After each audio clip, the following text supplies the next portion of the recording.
Are you spending a lot of time reading at university, but finding that not a lot of the information is actually going in? Or are you wondering about what your notes should look like? Or are you not sure about how much time in any given week that you should spend reading? Well, watch on, dear friends, because we are going to go through the 3 steps for making good notes when you're reading at university. Here we go.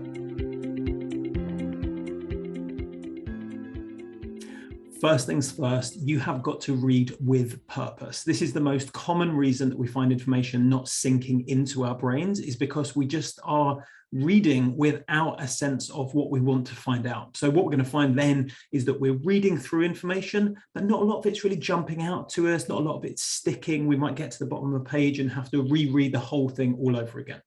So make sure that when you're reading, you have some sense of purpose. How do you find that?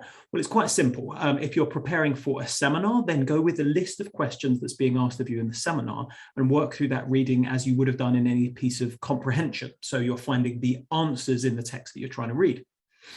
Or if you're preparing for an assessment, then look at the assessment question. What are you actually being asked to do? Are you being asked to describe a model or analyze an idea or evaluate something? Whatever it is that you're looking to do, then try and find or construct little questions that you could ask yourself that will help you to structure your reading. Or at a really general level, and this is what I do whenever I'm preparing for any lecture, is that for any new concept that I'm looking for, I make notes on 4 things, which is the history of that thing, where did it come from? The contemporary applications, what does it look like now, and how can I link that with practice? The advantages of it, how it works well, what are some of the proponents of that theory or model saying? And the disadvantages, what are some of the critiques of that? And I find that if you structure your note-taking around reading along those 4 principles, if you're preparing for a seminar, if you're preparing for an assessment, whatever it is, it gives you a sense of purpose. So the first thing to do is figure out what is it that you want to do.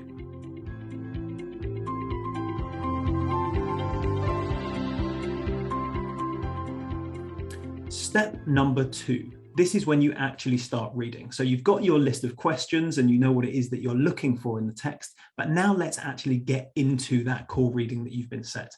And the initial stage isn't about doing a really deep dive and trying to understand every single word, because you've got your structure now, you know what you're trying to find out. So you're just going to be mining the information from that text.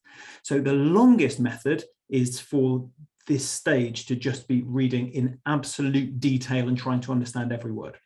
What you're going to do in stage 2 is just skim read. Try and get from front to back as quickly as possible. Don't worry about words that you don't understand. Don't worry about trying to understand all of the integrated parts. You're just trying to get a wash of the overall picture of things. If you're trying to get through quicksand, what you do is you get across there as quickly as possible. You're not trying to stop. You're not trying to think. You're just trying to move as fast as you can.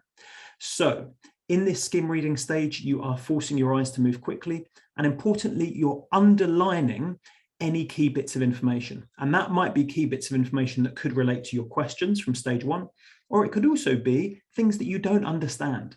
And what you'll often find is information you don't understand the first time around probably either isn't that useful, or you'll definitely get it on the second pass. But for the second stage, all we want you to do is skim read, and this should be a fast stage. All about underlining, all about moving quickly.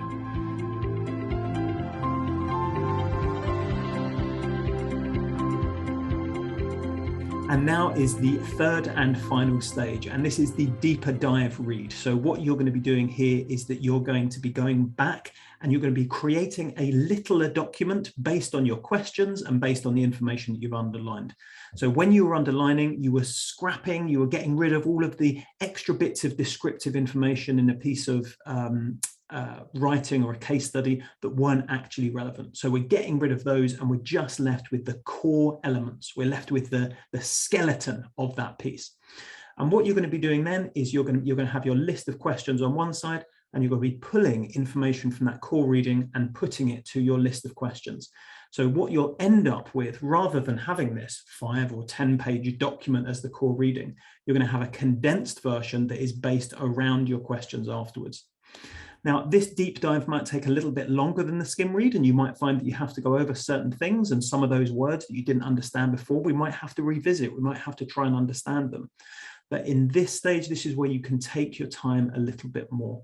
This is when you're really trying to find that information and trying to find out what's relevant and what's going to help you with that seminar, that assessment, or understanding that concept.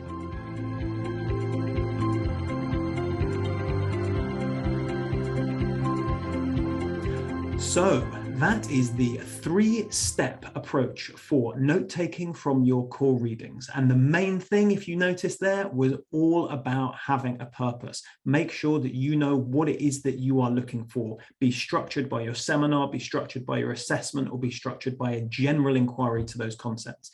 And as long as you do that, and as long as you go for the stages of skim reading and then a deeper dive, then you are going to get that core reading done efficiently, quickly, and you're going to come away having learned a lot.